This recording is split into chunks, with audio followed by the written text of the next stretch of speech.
What is up, guys? I watched third season of Dragon's Rising and I have some feelings that I need to share about Forbidden 5.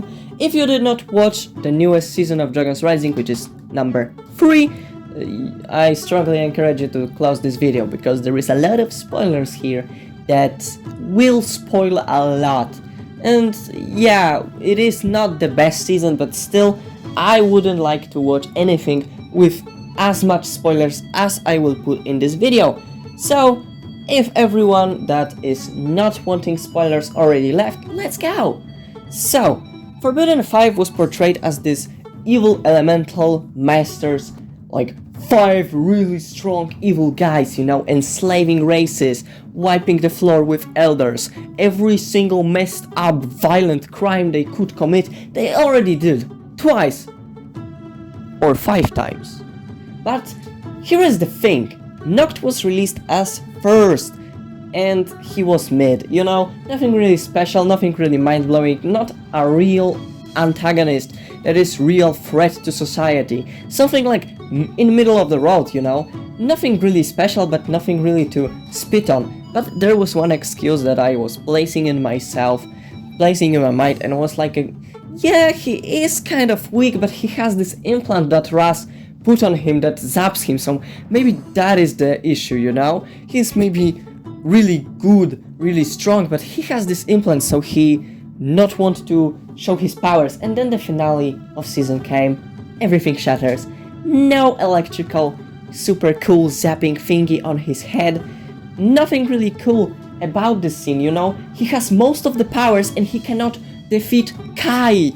Kai is not the best, you know? He was just released from the nether space, so he should have been weakened, because Forbidden 5 members were like totally knocked out unconscious after that, and Kai just went after that and just defeated Nokt with one power against every single one of them except some of them. You know what I mean? That was a first disappointed, that was a first sign that Nokt might be the weakest one.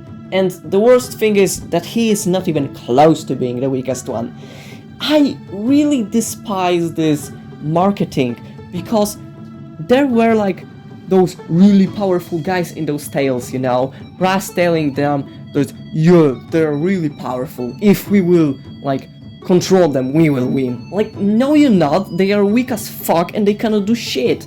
And you may wonder now, like, you just shit-talked Nokt. Okay, Nokt is just one example of shitty Forbidden 5 member.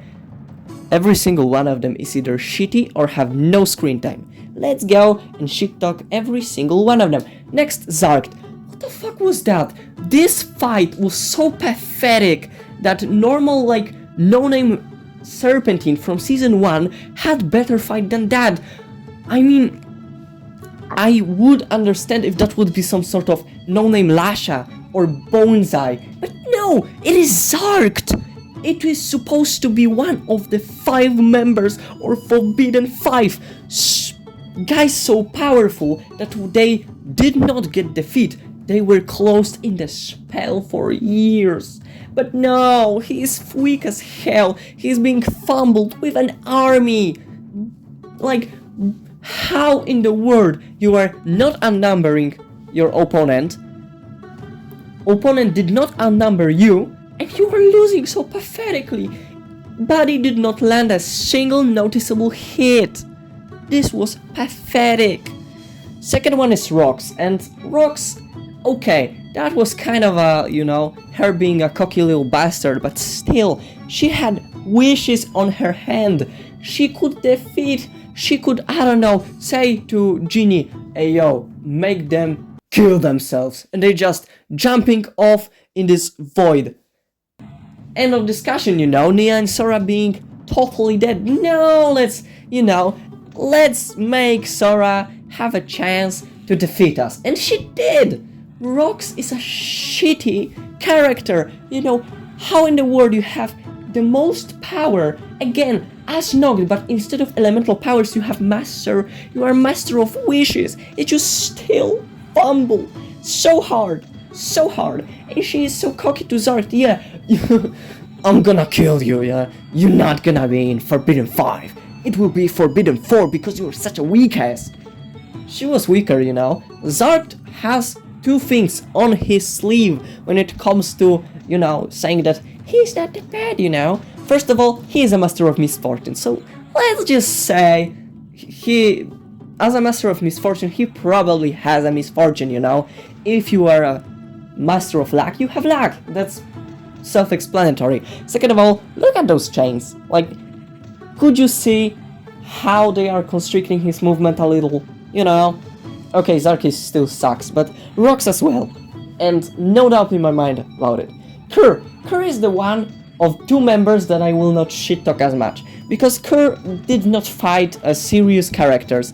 She just annihilated 3 random weak persons. You know, Roby is not a fighter. Those 2 randoms, they probably can land a punch, but they are not masters of spinjitzu or anything. So Kerr is just not in good fights, which is such a waste. Because as a really good marketing, you know, all of those tales and all of this like legends about them, they have no screen time. Kerr and Drix. And next is Drix. Drix is the only one that actually like have a lot of cool fights. One fight. Yeah, this is the most out of all of Forbidden 5, which is such a pathetic thing. You know, one fight when he is outnumbered, he is defeating ninjas. That was really cool. Like, Drix is by far the only one that I will not talk bad about. He's okay, I suppose. But Forbidden 5 is pathetic in unison because of one singular thing. They got fooled by a chain dragon. By him saying, yeah, I'm gonna give you powers. They did not even hesitate. It wasn't a asked question, you know. What powers? How powerful will we be? Nothing like that. Yeah, I'm just gonna give you powers, you know. There was no hesitation. In my opinion, it is really logical to just say, yeah, you will give us powers, we will like free you. He gives them powers and they never free him because lol bozo, you have nothing to give us now and we have cool powers. But now let's just, you know, and unchain him for no reason, because why not? And this dragon is pathetic as well.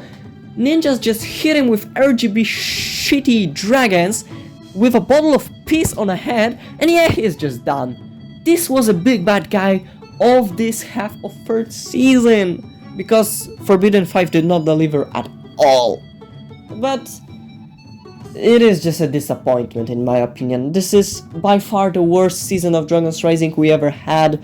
A lot of mid things happened. Rapton coming back, I highly doubt it that I will ever enjoy this balding man on a screen. I hate him. And another lame thing about this season is this sacrifice of Zane. I hate this. You know, first sacrifice of Zane was actually really cool, you know, saving the city, destroying the Overlord, you know, that was valid. But now he is just, you know, being the one that is doing all of those messy shit, destroying himself for the weakest reasons ever. Oh yeah, let's just stop this weird train and Mr. Baldy over here will not collapse. Yeah, very valid reason to, you know, being the one that is doing all of this shit. And at this point, will another Zane sacrifice be just for a bag of chips? Yeah, Zane, let's almost kill you because I need those bag of chips. I want the salted ones, they are so tasty. Yeah, let's go ninjas. Ugh. Oh no, I almost died. I will have a mutilation in my system for a long time. Because first time he became Titanium Ninja and now he is a big buff boy. I'm really disappointed. Although I hope next seasons of Dragon's Rising will be better, of course, this is just disappointing.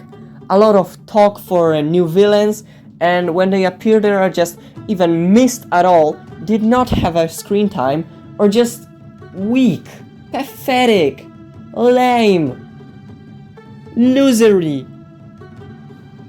It's just disappointing, you know? What do you think about it? Maybe you have different opinion, maybe I'm just a little too harsh, or our little Forbidden 5 edgy guys who beat up elders. Make sure to let me know down in the comments what do you think about it.